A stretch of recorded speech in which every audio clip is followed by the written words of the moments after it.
Hey, my name's James Thompson and welcome to my channel. Now in this video, we're going to talk about the ultimate guide to buy, refurbish, refinance, rent. What is it? Why is it one of my favorite strategies and how you can use it to make a ton of money investing in property. But before we jump into that, make sure that you smash the like button over there. And while you're here, smash that subscribe button and hit the bell notification. We've got new content every single day on growing a property portfolio. So, what is buy, refurbish, refinance, rent? And what a lot of people call it BRRR. Buy, refurbish, refinance, rent. Now, this is a strategy where if all goes well, you can buy a property and then you can refurbish it, right? So the goal is to find smelly houses that need work on it, or houses that you can add value. We've done one recently where it was a nice property and we just added an extra bedroom. So we're looking to add value through refurbishment. Then what we will do is we will refinance that property. So we will go back to the lender and we'll say, look, it's now worth more money. Will you lend us more money based on the fact that it's worth more? And then we can pull our money out. And the goal is to pull nearly all of our money out, our deposits we're talking about here. Or sometimes if we get really lucky or we do a good deal, we can pull out some profit as well. But if we can break even on that, what it means is that we got the house for nothing. And that's really, really, really important here. Then what we do is we rent the property out and that maximizes our cash flow, right? So let's dive into all of the common questions that we get around this strategy. I've actually got a blog post that complements this video, so I'm going to link that in the description. And so that's where you can find even more information and as a free guide if you want to know more about how this works as well. So does the BRRR strategy work in the UK? Yes. Now, that's a common question. It seems to be searched on Google a lot, that question. Does it work in the UK? And the answer is yes. And the reason being that we've got a fairly stable property market in the UK. In some countries, for example, maybe I've got a good friend that lives in Canada. The prices where they live, they don't go up or down particularly quickly. And there isn't necessarily lots of demand in the market. If you pick the right area, for example, I invest in Dorking, Hastings, London and Doncaster. Those four areas all have strong demand. So this strategy works anywhere that has a strong demand. If you did it somewhere very, very rural, might not be so good. So look at the right area. So does it work in the UK? Absolutely, yes. Is it better than flipping? Now, I believe it's better than flipping properties 100%. And the reason being is where I've really got wealthy in property is not necessarily through the rent. The rent is my cash flow and that gives me my day-to-day living expenses. But where I've made a lot of money, hundreds and hundreds and hundreds of thousands of pounds in property, is by holding that property and then over time the increase in value. So my first property I bought for 45 grand. That's a studio flat in Dorking. That's now worth 250 grand. I bought that in 1999, right? Now that's nearly gone up 5 times in value. And that has hundreds of thousands of pounds in equity in that property, which adds to my net worth. And I've used equity from that property over the years in order to buy other assets. Now, if you flip a property, where I see that you get a problem is all the taxes that you've got to pay on it are crazy. You've got to pay capital gains tax. If you do it for a company, you've got to pay corporations tax. There's estate agent fees, there's solicitors fees. All of these things just eat into your margin. Whereas if you can pull your money out, which we're going to show you how to do in this video, why wouldn't you just keep the asset, get the rent, and then do another project on the back end? So I don't think flipping's for me. I've never sold a house in my life. I don't plan to do that anymore, but I know some people do like that strategy and that's for them, but it's not for me. Where do you find suitable deals? Well, with buy, refurbish, refinance, rent, you're looking for the ugly houses. This strategy can't work on a new build property because you can't add value to it, right? If you buy a brand new flat, it is what it is. Its value is what it is, right? you need to find something that's old or needs refurbishment. And that could be a property that's newish, could be 5-6 years old and someone's not looked after it, so the value is significantly lower. And so in the south, it can be hard to find these deals through estate agents, but you can find deals off market on places like Gumtree, on Facebook Marketplace. You can find deals at auctions, is where we bought our last property that we did this strategy on. And direct to vendor, meaning you maybe leaflet a street and see if they want to sell their property. That can be one way that you get deals. So you want to get off-market deals. Now, working with estate agents works a little better as soon as you go past Birmingham on that, because there are more properties that need work done to them. So I could just go on to Rightmove, look in Doncaster, which is where I like to invest, and there are plenty of properties on there that need a refurbishment, right? And so you can speak to the agent and try and get a good deal that way. Talk to the agent about what is the house going to be worth once you've done it up. That's important to know. So that's where you can find some suitable deals, generally off market. Now, to get these deals over the line and actually own them quickly, you need to offer something different. And so ideally you want to be a cash buyer. Now, I understand that not everyone watching this is going to have 50 grand, 100 grand, 200 grand to buy a house. That's obviously not the case. Of course it isn't. So how can you become a cash buyer? You can use something called a bridging loan. And so a bridging loan allows you to effectively become a cash buyer. You can use a bridging loan to buy a property pretty much within 7 days. It's very, very quick to turn around to do that. Now, what needs to happen with a bridging loan, you need to understand, you're going to be paying a way higher interest. It could be as much as 1% per month, 12% per year on that loan. So you don't want to be on that too long. And that's really, really important that you also figure out, if you're going on to a bridging loan, how you're going to get off the loan.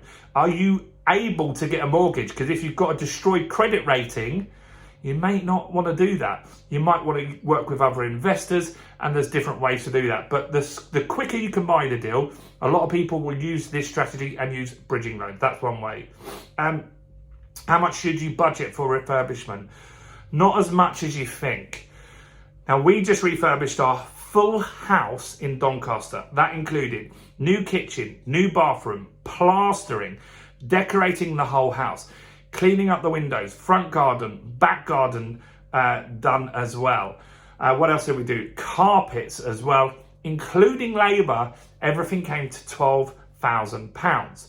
Now, the only way you can do that is if you don't buy a 10 grand kitchen, obviously, right? You need to look at going to places like I get mine at B&Q. I have a Trade Point card, and normally I spend less than £1,500 on a kitchen, right? So I'll get a nice looking kitchen, and you can go and check out the videos of my Doncaster property. It's a nice kitchen, but it isn't the top of the range one, right? So I'll get cheaper handles, and any way that I can cut the costs, I will. I won't cut corners, it's still quality, but I don't go for the top range. It's a buy-to-let property, and when a surveyor comes around to look at it, they can't tell if that's a 10 grand kitchen or a £1,000 kitchen.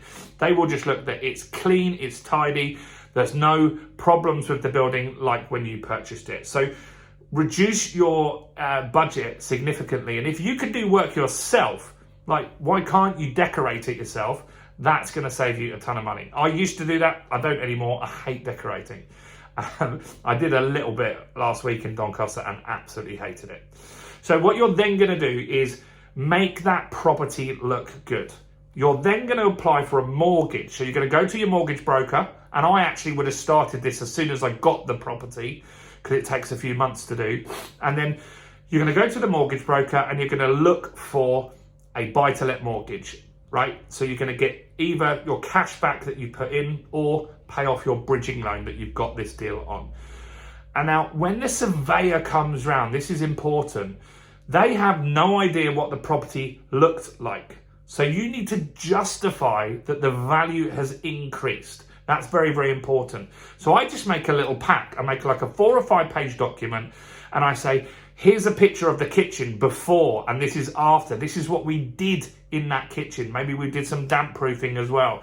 I tell them everything that we did. Maybe we had double glazing to make the EPC score go up. I'll tell them everything that's been done to that property with pictures to prove it, just to justify that valuation. When I've done that, that's always helped me get that higher valuation. That's important. I also look at comparables on the street or the street prior, in like the vicinity, to see other people. If I want to get 100 grand valuation, I need to show the surveyor, here's 5 other houses that are in the area that are same standard as mine that are worth 100 grand. That really speeds up their time and means you're more likely to get that money. So then you refinance that property, right? So they'll put a mortgage on it, and that needs to be able to pay off your bridging loan. That's very, very important. And maybe make you a profit. And then what you look to do is you rent the property. Now, we always put our properties with estate agents. I don't ever rent them out myself. I never have, because I don't want to be dealing with tenants. I don't want to be evicting tenants, chasing up for access to get a gas person in there. I don't want to be chasing all of this stuff. It's really not something that's interesting to me. And so that's another thing is that we do here, is we rent it through an estate agent. Remember, they've got access to Rightmove, Zoopla. I can get that through like Open Rent and places like that, but I don't want to deal with the inquiries. I want someone that keeps me compliant, does all the paperwork, and does everything efficiently for me. So that's the process. Let's quickly talk you through a deal that we did. This is for my daughter, Georgia. And you can see this on the channel if you go and check the older videos.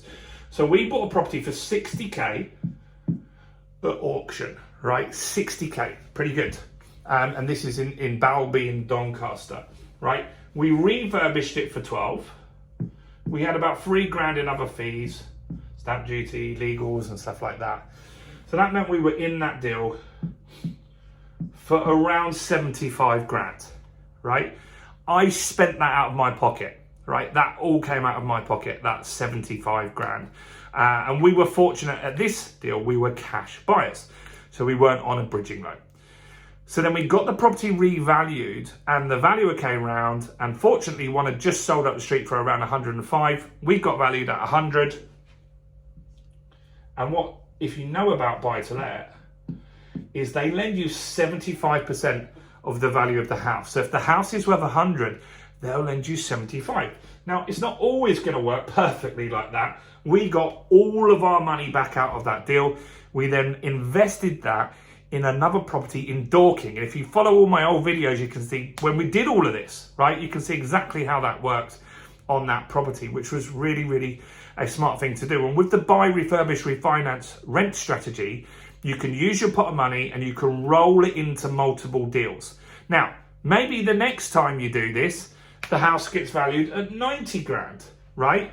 That means that you'll only get you'll leave 10 grand in that deal, right? But that's still better than leaving in all of your deposit. It still means you've got that cheaper than you would a normal buy-to-let. And then in a couple of years, when you do the remortgage, it would have gone up in value again, and you'll be able to pull out some more of that money. And each time you remortgage, that will be the thing here, is that you can pull out a little bit more of your money and go and invest in another property. And how this really boils down to is a few things. Firstly, is that you buy at the right price, right? So you've got to know your numbers. You've got to know how to really look at the area, see what the prices are. Then you've got to be able to manage the building work. Things will go wrong, right? Things will go wrong. Things will happen. Like we've had deals where what's happened, we've had leaks. So we've had deals where someone's been doing some plumbing, gone home, and then come back the next day and the place has got water everywhere, ruined all the plasterboard, ruined all the plastering, and that can cost you thousands of pounds to fix that sort of stuff. So that happens from time to time. But the key thing is here, rather than the vanilla buy-to-let, you've got more chance of pulling out all of your money, if not some of your money, and putting that into your next deal. This is how you're going to build a property portfolio. I'd love to know your thoughts on this strategy. This is my favorite strategy. This is the main strategy I've been using for the last 3 or 4 years now. And so we've done quite a few of these, particularly in Dorking. So do comment below any questions you got. Do like the video, subscribe to the channel and hit the bell. We've got a guide on property investing in the comments if you haven't got that. And go and check out the blog that relates to this video as well by clicking in the link below. That's it from me. Go and check out all the other content on my channel, including this video right here.